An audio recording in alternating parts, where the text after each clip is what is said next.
Hi everyone, I wanted to share with you guys what I picked up from the Kate Spade store in Las Vegas.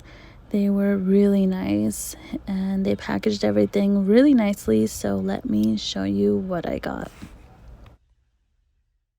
So here is this pretty little box. It says Kate Spade on it.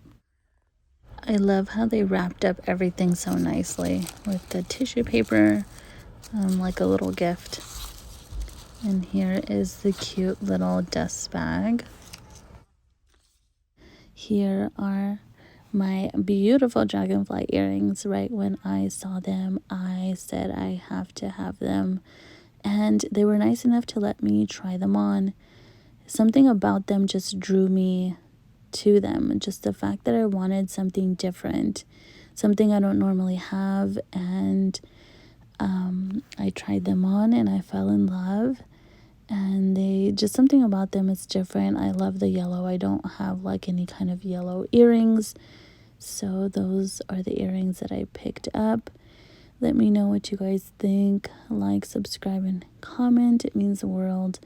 I'll see you guys in the next video. Bye.